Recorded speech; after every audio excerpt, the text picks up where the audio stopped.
नमस्कार विद्यार्थी मित्रांनो. सह्याद्री IAS मध्ये आपलं सर्वांचं स्वागत आहे. आज आपण राज्यसेवा 2023 पासून जो काही नवीन पॅटर्न चेंज झालेला आहे मुख्य परीक्षेचा, त्यामध्ये सामान्य अध्ययन पेपर 2 जे की भारतीय राज्यघटना, शासन प्रणाली governance, Indian polity governance, social justice and international relationship. तर यातली जो इंटरनॅशनल रिलेशनशिप म्हणजेच आंतरराष्ट्रीय संबंध या घटकाच्या संदर्भात जे काही त्याचा अभ्यासक्रम आहे किंवा त्याच्या पुढे येणारे जे प्रश्न असणार आहेत त्याचं एक स्वरूप काय असू शकतं, त्यानंतर अभ्यासक्रमातील जे महत्वाचे घटक आहेत त्या महत्वाच्या घटकांच्या अनुषंगानं आपण कशी तयारी करू शकतो या संदर्भात आपण एक विश्लेषण, या अभ्यासक्रमाचं विश्लेषण आणि त्या अनुषंगाने युपीएससीने जे आतापर्यंत प्रश्न विचारलेले 2013ला जसं युपीएससीचं मुख्य परीक्षेचं जी काय पद्धत आहे ती चेंज झालेली आहे, तेव्हापासूनचे जे काही प्रश्न आहेत त्यातील काही निवडक प्रश्न आपण आपल्या सिलेबसच्या अनुषंगाने आपण ते घेणार आहोत. तर यामध्ये आंतरराष्ट्रीय संबंध हा जो घटक आहे हा सरासरी युपीएससीच्या जो काही GS2चा पेपर आहे त्यातील 250 पैकी 50 मार्काला त्याचे 4 प्रश्न येतात. तर त्या 4 प्रश्नांमध्ये तुम्हाला आता जे काही सध्याचं जे काही चालू पॅटर्न आहे त्यानुसार 10 मार्काचे 2 प्रश्न असतात आणि 15 मार्काचे 2 प्रश्न, जे की अनुक्रमे 150 आणि 250 शब्द असे त्यांचं एक जी मर्यादा आहे उत्तर लिहिण्याची ती आहे. तर यामध्ये आपण जे काही आपले अभ्यासक्रमातील आता सध्याचं जे MPSCनं जे काही त्यांच्या वेबसाईटवर टाकलेलं अभ्यासक्रम आहे त्या अभ्यासक्रमामध्ये तो इंग्रजीमध्ये आहे. आपण त्याचं एक ढोबळमानाने जे काही मराठी त्याचं भाषांतर असू शकतं त्या भाषांतराच्या अनुषंगाने आपण तो सिलेबस आपण या ठिकाणी डिस्कस करणार आहोत. तर यातील पहिला जो घटक आहे तो आहे India and it's neighbourhoods relations, म्हणजेच भारत आणि शेजारील राष्ट्रांचे संबंध. भारताच्या ज्या भौगोलिक सीमा आहेत त्या कोणत्या कोणत्या देशाला लागून आहेत हे आपल्याला सर्वांना माहितच आहे. युपीएससी आता हा जो काही नवीन सिलेबस असेल, आपण पहिले ज्यावेळेस पहिला ऑब्जेक्टिव्हचा जो काही आपला पॅटर्न होता त्यामध्ये आपण सार्क नेशन्सचं जे काही सदस्य कोण आहेत किंवा आशियानमध्ये काय आहे, आपण त्या संस्थांची एक जे काय असे तथ्यात्मक मांडणी जी आहे ती अभ्यासायचो. आता विश्लेषणात्मक मांडणी आपल्याकडनं आयोगाला अपेक्षित आहे.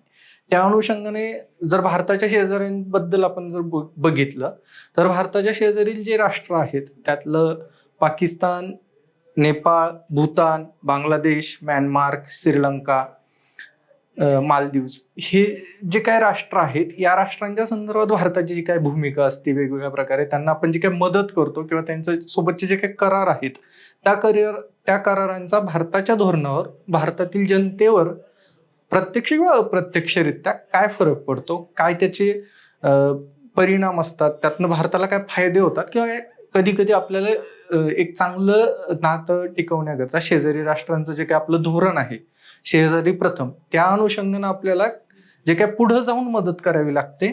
एक दक्षिण आशियातील भारताचा जो काही महत्वाचा रोल आहे आणि त्याला जे काही चीनचं जे काही आव्हान आहे त्या दृष्टीनं आपण जे काही महत्वाच्या गोष्टी करतो त्या संदर्भात आपल्याला या पूर्ण घटकामध्ये अभ्यास करावा लागेल.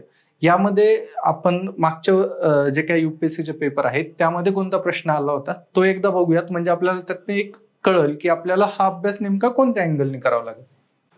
आता हा जो प्रश्न आलेला आहे हा चीनचं जे काही आर्थिक सामर्थ्य वृद्धिगत होत आहे आणि त्यातलं त्यांचा जे काही व्यापारामध्ये त्यांना जे काही त्याचा फायदा होतो आहे त्या फायद्याचा उपयोग चीन हा आशिया खंडातील एक मिलिटरी शक्ती म्हणून, एक सैन्य शक्ती म्हणून कसा उपयोग वृद्धिगत होण्याकरता कसा उपयोग करून घेतोय या अनुषंगाने हा प्रश्न आलेला आहे. आणि हे जे वाक्य दिलेलं आहे युपीएससी काय करते की एक वाक्य देते पूर्ण आणि त्याच्यानंतर जो मेन प्रश्न असतो तो हा इथनं तो सुरू होतो की हे जे काही या वाक्याच्या अनुषंगाने ह्या गोष्टीचा जो काही भारत ऍज अ एक शेजारी म्हणून काय परिणाम होतो हे आपल्याला या प्रश्नामध्ये 150 शब्दांमध्ये डिस्कस करायचं आहे. यामध्ये मग चीनचे काही नवीन धोरण आहेत, बेल्ट अँड रोडचा जो इनिशिएटिव्ह आहे, स्ट्रिंग ऑफ पर्ल्सचा जो इनिशिएटिव्ह आहे, यामध्ये परत त्यांचं साऊथ चायना सी मध्ये जे काही त्यांचं अग्रेशन चालू आहे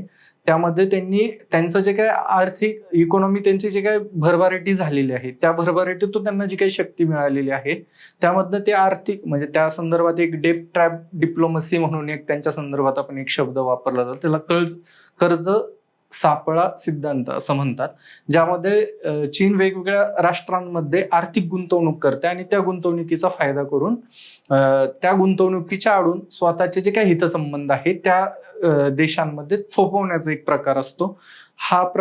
या प्रकारावर भरपूर प्रमाणात लिखाण झालेलं आहे, हे आपल्याला पुढे बघावंच लागेल. या संदर्भामध्ये जे काही भारताच्या संदर्भात जो काही इम्पॅक्ट आहे चीनचा तो आपल्याला लिहावा लागेल. ह्यामध्ये मग तुम्ही जे काही पाकिस्तान चायनाचा जो काही इकॉनॉमिक कॉरिडॉर आहे त्यामध्ये त्याच्यानंतर त्यांनी जे काही ग्वादर पोर्टच्या संदर्भात त्यांची जी काही भूमिका आहे या सगळ्यांचा आपण एक आढावा ह्या प्रश्नामध्ये घेऊ शकतो. आता जसं एमपीएससीनं सिलेबस डिझाईन करताना सरासरी महाराष्ट्राचा इफेक्ट म्हणजे महाराष्ट्रावर जास्तीचा भर असं एक नमूद करून युपीएससीचा जो सिलेबस आहे तो जशाच्या तसा ह्या 2023च्या टीम करता लागू करण्यास ठरवलेला आहे. त्यामुळे कदाचित तरी असंच आहे, एक अंदाज तरी असा आहे की प्रश्नांची जी काही पद्धत असेल विचारण्याची ती देखील युपीएससीच्या धर्तीवरच विचारल्या जाईल. त्यामुळे आपल्याला युपीएससीचे जे मागील वर्षाचे प्रश्न आहेत त्या प्रश्नाच्या अनुषंगानं आपल्याला तो अभ्यास करावा लागणार. आणि जिथं सह्याद्री IASच्या माध्यमातून आपण ज्यावेळेस हे शिकवणार आहोत तर सिलेबस आणि त्यावर आतापर्यंत आलेले प्रश्न ह्या दोन्हींचं एक सुवर्णमध्य साधून त्यातनं जे काही विद्यार्थ्यांना कमीत कमी कष्टामध्ये जास्तीत जास्त जसं आपल्याला त्यातनं मार्क्स मिळवता येतील याचा आपण विचार करणार आहोत. आता यानंतरचा जो पुढील घटक आहे त्या संदर्भात आपण बघूया. आता यानंतरचा जो काही टॉपिक आहे तो आहे bilateral regional and global groupings and agreements. म्हणजे जे काही जागतिक स्तरावर द्विपक्षीय आहेत जे आपण इथं बघू शकतो, जे काही भारताचे द्विपक्षीय आहेत, प्रादेशिक आहेत किंवा जागतिक गट आहेत, या गटांच्या माध्यमातून जे काही सहकार्य चालतं त्या प्रत्येक सहकार्याचा त्यातील प्रत्येक निर्णयांचा भारताच्या हितसंबंधांच्या अनुषंगाने जो काही परिणाम होतो तो परिणाम आपल्याला या घटकाच्या अंतर्गत जे काही शिकावं लागेल. तर यात तुम्ही इथं वेगवेगळ्या संस्था ह्याचा तुम्ही अभ्यास केलेलाच असेल. या जे काही सिम्बॉल्स आहेत, लोगोज आहेत, यावरून आपल्याला या संस्थांच्या बद्दल माहिती समजतेच आहे. समजा हे आहे युनायटेड नेशन, संयुक्त राष्ट्र आहे, सार्क आहे, आशियान आहे, WHO एक आहे की WHO जे कोविड-19च्या इम्पॅक्टमध्ये कोविड-19चे जे काही आपली महामारी आली होती त्यामध्ये WHO जे काही धोरणं होते त्याचा भारताच्या इथे संबंधावर काय परिणाम होईल. त्यानंतर आपण जे काही व्हॅक्सिन डिप्लोमसी केली तर त्या डिप्लोमसीच्या थ्रू आपण जे काही लस वाटपाचं जे काही आपलं एक धोरण होतं, त्यानंतर लस निर्मितीच्या जे काही पेटंट आहेत त्या संदर्भातली भारताची भूमिका काय होती त्यावर WHO तुम्हाला काय सांगितलेलं आहे, त्यांचे काय एक धोरणात्मक म्हणणं आहे. या सगळ्या गोष्टींचा भारत ज्यावेळेस निर्णय निर्धारण होतं भारताच्या स्थानिक आणि आंतरराष्ट्रीय दोन्ही धोरणांच्या संदर्भात त्याचा काही इफेक्ट होतो. त्या इफेक्टला आपण इथं या घटकाच्या अंतर्गत आपल्याला तो अभ्यासावा लागणार आहे. त्यामध्ये जर तुम्ही द्विपक्षीय करार घेतला तर त्यामध्ये द्विपक्षीय करार आपला समजा भारताच्या वेगवेगळ्या राष्ट्रांसोबत जे काही नागरी सहकार्य करार आहे, अणुकरार आहेत, आण्विक करार आहे, ज्यामध्ये 1, 2, 3 अग्रीमेंट आहे जी आपण अमेरिकेच्या सोबत केलेली होती. त्यानंतर वेगवेगळ्या ज्या अग्रीमेंट होत्या ते आपल्याला ह्या द्विपक्षीय करारांमध्ये येईल. त्यानंतर प्रादेशिक जे काही संघटना आहेत इथं आपण बघू शकता, एक सार्क आहे, आशियान आहे, ह्या प्रादेशिक संघटना आहेत या किंवा ह्या एग्रीमेंट आहेत त्यातून ह्या संस्था निर्माण झालेल्या आहेत, या ऑर्गनायझेशन्स निर्माण झालेल्या आहेत. तर या ऑर्गनायझेशनच्या अनुषंगानं त्यात जे काही सार्कच्या संदर्भात जे काही आपली भूमिका आहे ज्यामध्ये आपल्याला पाकिस्तान सोबतचे जे संबंध आहेत त्यामुळे सार्क सध्या तरी त्यांचे अधिवेशन होत नाहीयेत. ह्या सगळ्या गोष्टींचा आपल्याला एक अनालिटिकल पर्स्पेक्टिव्ह आता आपण आतापर्यंत जो अभ्यास करत होतो तो अभ्यास असा होता की सार्कची स्थापना कुठे झाली, त्याचे सदस्य राष्ट्र कोणते आहेत, त्याचे करार कोणते आहेत.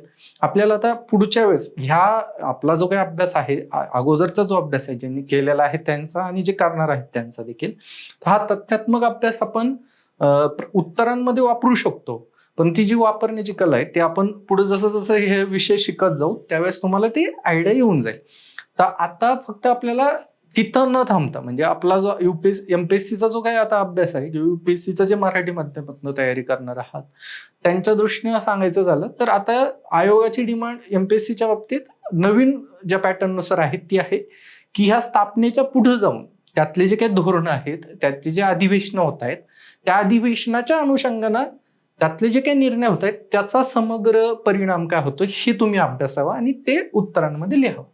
आता या संदर्भात आपण जे काही पहिले विचारण्यात आलेले आहेत GS2 मध्ये ते 2 प्रश्न बघूयात या संदर्भातले कोणते आहेत. यामध्ये हा जो प्रश्न आहे तो SCOच्या संदर्भात आहे.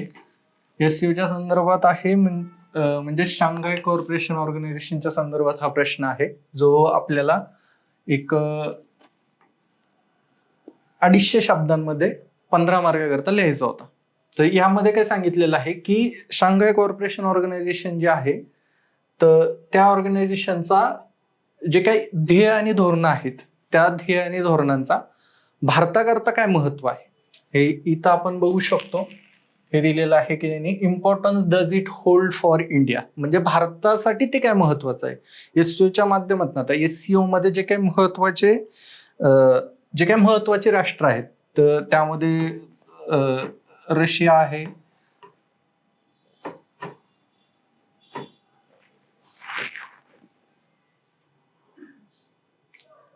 SCO मध्ये जे काही महत्वाचे राष्ट्र आहेत त्यामध्ये रशिया आहे, चीन आहे,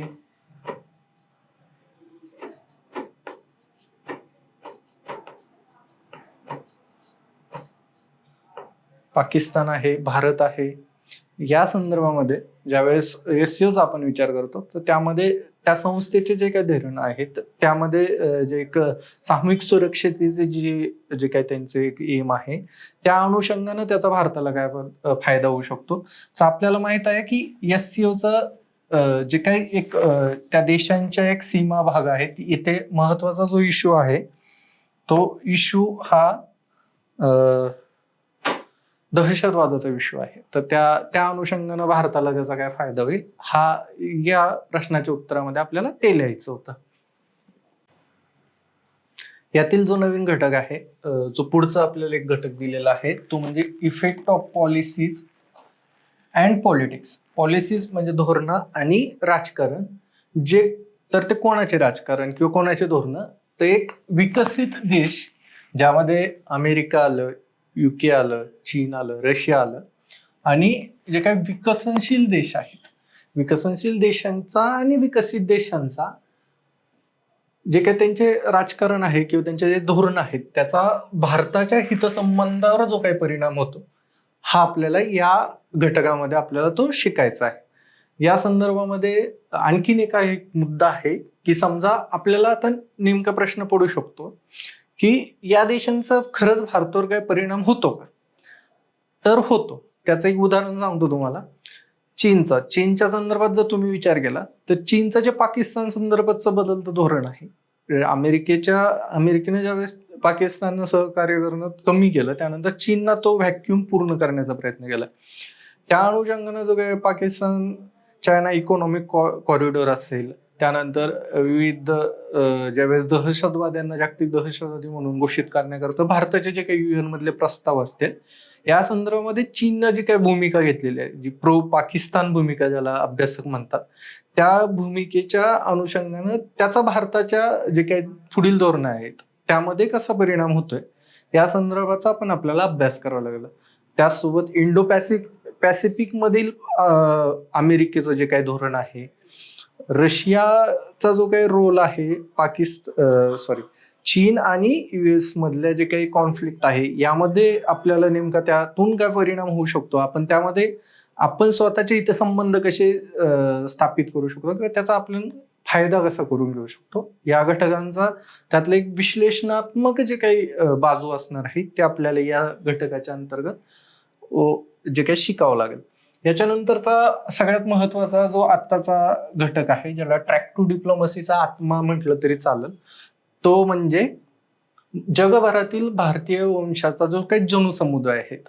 तर या संदर्भात इंग्रजीमध्ये हा एक शब्द दिलेला आहे त्यांनी इंडियन डायस्पोरा म्हणजे जगभरात जे काही भारतीय वंशाचे लोक आहेत, ज्यामध्ये आपण वेगवेगळ्या मग त्या संदर्भात आपण बघू शकतो की वेगवेगळे जे काही राष्ट्रांच्या महत्वाच्या राजकीय पदांवर बसलेले जे काही लोक आहेत, समजा ऋषी सुनिक झाले किंवा कमला हॅरिस झाल्या, यांचं जे काही मूळ आहे ते भारतातलं आहे. त्या लोकांचा, तेथील भारतीय जनसमुदायाचा आणि ह्याचा आपण एकंदरीत भारताची जी काही सौम्य शक्ती आहे, सॉफ्ट पॉवर जे आपण म्हणतो, किंवा आपली जी कल्चरल जी काही आपली हेजिमनी आहे ती प्रस्थापित करण्यात, ज्याला मराठीमध्ये सांस्कृतिक धुरीणत्व म्हणतात, तर हे स्थापित करण्याकरता भारताला कसा फायदा होऊ शकतो या जनसमुदायाचा, ह्याचा देखील आपल्याला ह्याच्यामध्ये अभ्यास करावा लागेल. या संदर्भात युपीएससीने जे काही प्रश्न विचारलेले आहे हे नेक्स्ट स्लाइड मध्ये आपण ते बघूया. आता ह्याच्यामध्ये जे काही या एका व्यासपीठाचा उल्लेख करण्यात आलेला आहे तो म्हणजे ऑस्ट्रेलिया, त्याच्यानंतर UK आणि USA यांचे मिळून जी एक प्लॅटफॉर्म तयार झालेला आहे तो इंडो पॅसिफिक म्हणजे हिंद प्रशांत जे काही एक आपला पार्ट आहे, ज्यामध्ये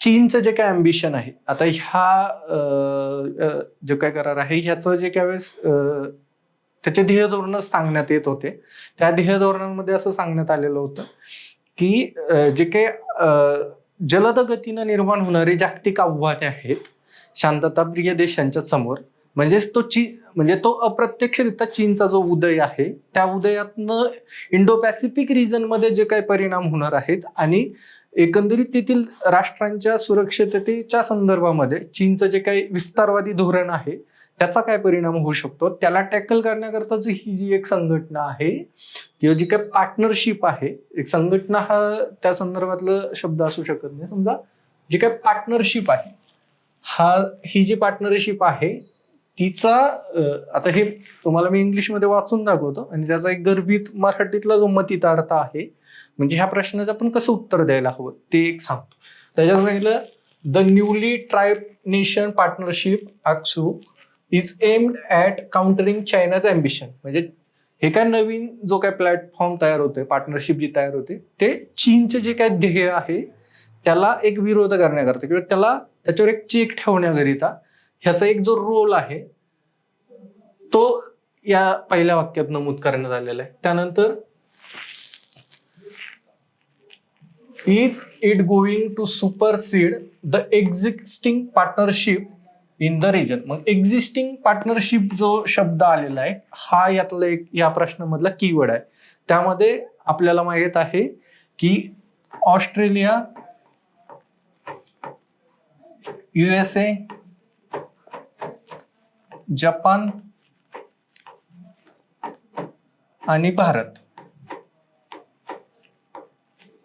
यांचं मिळून एक क्वाड म्हणून जी काही संस्था आहे, क्वाड म्हणून जी काय पार्टनरशिप आहे, करार आहे, तर या संदर्भात आपल्याला नेमका काय परिणाम होतो, म्हणजे ह्याचं क्वाडचं रिलिव्हन्स काय. इन शॉर्ट ह्या प्रश्नाचा जो काही विचारण्याचा जो काही रोख आहे तो रोख असा आहे की क्वाडवर काय फरक पडू शकतो ACSUचा.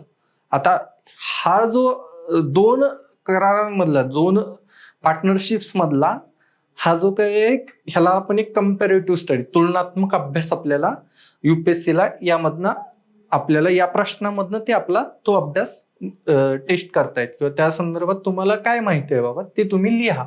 आता हा जो प्रश्न होता तुम्हाला 250 शब्दामध्ये 15 मार्काकरता लिहायचा होता.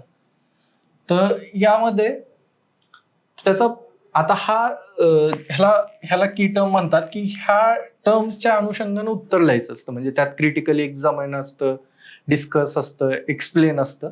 तर ह्याच्यात सांगितलंय डिस्कस करा. डिस्कस करण्यामध्ये काय सांगितलं, strength and impact of ACSU in the present scenario, म्हणजे ह्याचे जे काही महत्व आहे किंवा त्याच्यातलं जे काही इम्पॉर्टन्स आहे ACSUचं, तर हे आपल्याला त्याच्यामध्ये पूर्ण डिस्कस करावं लागेल. आणि ते डिस्कस करताना आपण हा मुद्दा विसरता कामा नये की क्वाडच्या अनुषंगाने त्याचं नेमकं काय तुलनात्मक दृष्ट्या काय फरक आहे आणि तो किती इम्पॅक्टफुल आहे किंवा नाहीये, ह्या दोन्ही अँगलनं आपण त्या प्रश्नाच्या उत्तरामध्ये एक लिहू शकतो. त्याच्यानंतर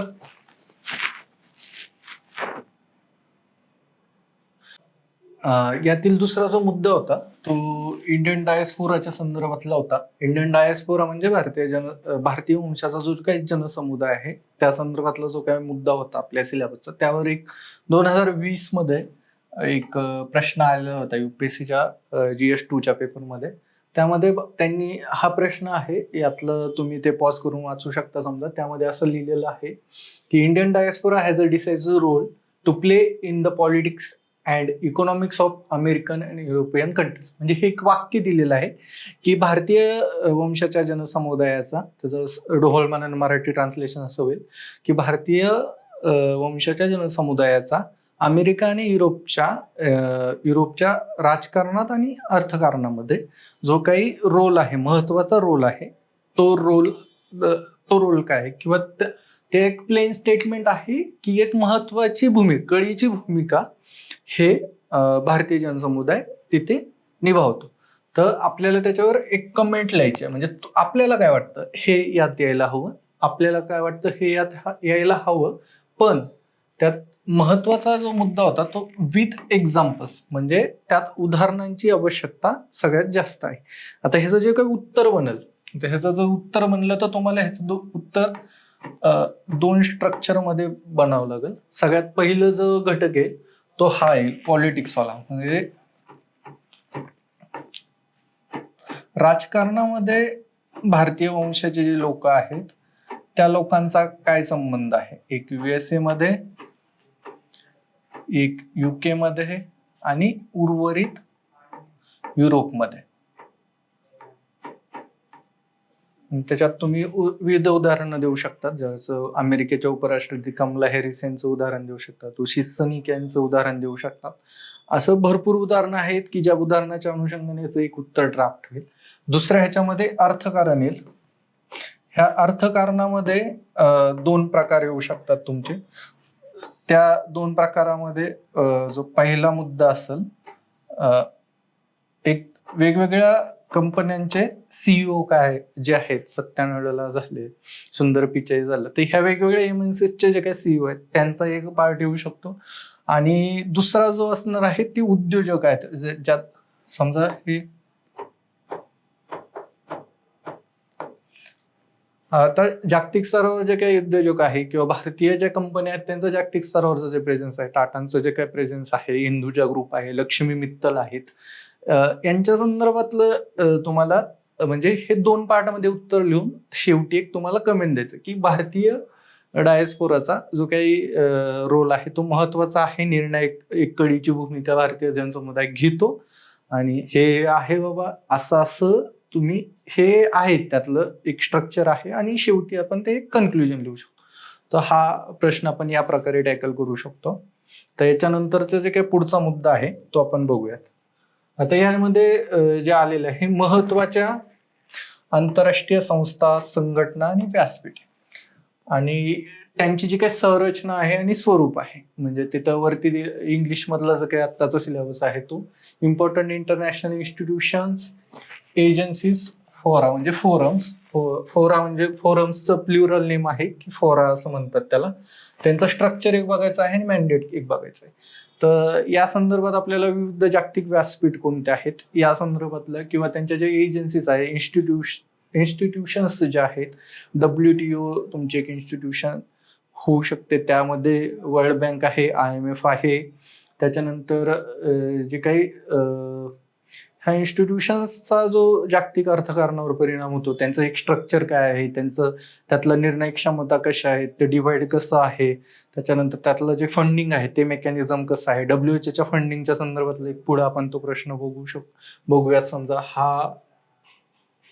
हा एक कोविड-19च्या संदर्भातला हा जो WHO प्रश्न आलेला आहे, त्या प्रश्नामध्ये जो एक महत्वाचा मुद्दा होता तो त्याचा फंडिंग स्ट्रक्चर नुकताच चेंज झालं होतं की अमेरिकेनं त्यावेळेस फंडिंगच्या संदर्भात एक महत्वाचा निर्णय घेतला होता. तर हे एकंदरीत त्याच्यामध्ये असं होऊ शकतं. तर यामध्ये वेगवेगळ्या इन्स्टिट्यूशन आहेत, एजन्सीज आहेत, वर्ल्ड इकॉनॉमिक फोरम सारखे जे एक फोरम्स आहेत, वर्ल्ड इकॉनॉमिक फोरम झालं, शिंग्रेला डायलॉग झालं किंवा रायसेना डायलॉग झालं, यांचं स्ट्रक्चर काय आहे, ते कोण ऑर्गनाईज करतं, हे तथ्यात्मक पार्ट आहे. याच्यावर तुम्हाला पूर्वपरीक्षेत बी प्रश्न येऊ शकतो. आणि मुख्य परीक्षेच्या अनुषंगाने ज्यावेळेस तुम्ही ते बघता, तर तिथे जे काही नवीन धोरणं आले, तिथं जे काही नवीन निर्णय झालेले आहेत, त्या निर्णयांचं एकंदरीत जागतिक जे शासन प्रणाली म्हणू शकतो आपण त्याला, जे काय आहे UN मध्ये काय जे काय होत आहे ह्या सगळ्या गोष्टींचा एक समग्र अभ्यास आपल्याला या घटकाच्या अंतर्गत करावा लागेल. आणि UPSCच्या जे GS2 आहे, त्या GS2 मध्ये ह्या संदर्भात जो प्रश्न आलाय तो आपण एकदा बघूयात. हा प्रश्न आहे 2020 मध्ये 10 मार्काला हा प्रश्न होता. 150 शब्दामध्ये तेच तुम्हाला उत्तर लिहायचं होतं. आता हा जो प्रश्न आहे आपण इथं वरती बघतोय, WHO च्या संदर्भातला हा प्रश्न आहे. तर त्यात त्यांनी असं विचारलेलं आहे की क्रिटिकली एक्झामाइन करायचं आहे WHO जी काही भूमिका आहे COVID-19 ची जी क्रायसिस आहे ती हँडल करण्यामध्ये त्यांची जी भूमिका आहे तिच्या संदर्भात आपल्याला हे टिप्पणी लिहायचं आहे. तर यामध्ये WHO च्या संदर्भात जर बोलायचं झालं तर त्यात एक आर्ग्युमेंट असं करण्यात आलं होतं की चीनच्या प्रभावाखाली जो काही WHO ची निर्णय प्रक्रिया ती थोडी संथ झाली होती, किंवा जे काही येणारी जे काही संकट आहे त्याचं अनुमान लावण्यामध्ये WHO कमी पडलेलं होतं. या सगळ्या मुद्द्यांचा त्यानंतर WHO कोऑर्डिनेशन मध्ये कसं महत्वाची भूमिका, म्हणजे क्रिटिकली एक्झामाइन मध्ये तुम्हाला त्यातलं जे काही समस्या आहेत त्यात तर मांडायच्याच आहेत, परंतु त्या ऑर्गनायझेशन त्या एजन्सीनं जे काही महत्वाची सकारात्मक भूमिका घेतलेल्या आहेत तर त्याचा जो फायदा तो देखील त्या उत्तरामध्ये अपेक्षित आहे. आणि त्याच्यानंतर आता ह्या 150 शब्दांमध्ये आपल्याकडे WHO खूप काही सांगण्यासारखं असतं, परंतु आपल्याला ते 150 शब्दांमध्ये मोजकं आणि नीटनेटकं लिहायचं आहे. ज्यावेळेस आपण पुढं याचे जे लेक्चर घेणार आहोत IR संदर्भातले, तर एक उत्तराचं स्ट्रक्चरिंग कसं असायला हवं आणि कमीत कमी शब्दात आपल्याला इफेक्टिव्ह आन्सर कसं लिहिता येईल या संदर्भात देखील आपण त्या संदर्भात पुढं बघूच आहे.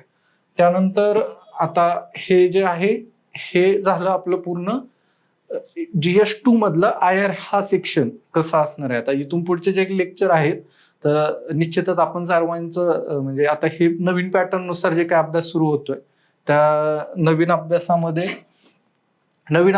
भरपूर जणांना आता IR हा एक पूर्ण टोटली संकल्पनात्मक दृष्टीनं जर बघायचं झालं तो एक नवीन विषय आहे. तुम्ही यामध्ये तथ्यात्मक बाजू जे आहे, वेगवेगळ्या ऑर्गनायझेशन करार, त्यांचे हेडक्वार्टर्स वगैरे हे तुम्ही अनुभवलेले आहात, परंतु ह्यातले जे काही पुढचे घटक आहेत जे संकल्पनादृष्ट्या जे तुम्हाला क्लिअर असल्याच्या नंतर तुम्हाला ती अंडरस्टँडिंग येईल. आणि आता इथून पुढची जी परीक्षा पद्धती असणार ह्याच्यात अंडरस्टँडिंगला खूप महत्व असणार आहे. जोपर्यंत तुम्हाला त्या गोष्टी कळणार नाहीत, त्यातले की टर्म्स कळणार नाहीत, ते उत्तरामध्ये येणार नाहीत, तोपर्यंत तुम्हाला मार्क्स मिळणार नाहीत. मग आपण ह्याचा जे पुढं जो सुरुवातीच्या काही लेक्चर्स मध्ये आपण वेगवेगळ्या ज्या संकल्पना आहेत त्या संकल्पना आपण समजून सांगण्याचा प्रयत्न करणार आहोत. त्याच्यावरती एक लेक्चर्स असतील. समजा राष्ट्रराज्य काय आहे किंवा राष्ट्रीय हित काय आहे, सामूहिक सुरक्षितता काय आहे, विविध करार होतात त्या करारांमधली भूमिका काय असतात, त्या रिजनल जे अग्रीमेंट्स आहेत या संदर्भात आपण मराठीमध्ये एक चांगल्या प्रकारे आपण ते शिकवणार आहोत पुढे चालून, जेणेकरून तुम्हाला IRच्या संदर्भात एक नवीन जो मुलगा असणार आहे ज्याला त्यातली काही कल्पना नाही त्याला सुद्धा त्याचे उत्तर लिहिण्याकरिता एक चांगल्या प्रकारचं एक त्यांची शब्दसंपत्ती सुद्धा होईल आणि तुम्ही ते वापरू शकाल. अशा एक म्हणजे करायचं म्हणून क्लिष्ट करणार नाही आपण, जे होता होईल ते सगळं सरळ आणि सोपं असेल, जेणेकरून ते तुम्हाला लिहिणं देखील सोपं जाईल. तर आपण भेटूयात पुढच्या लेक्चरमध्ये. तोपर्यंत थँक्यू, धन्यवाद.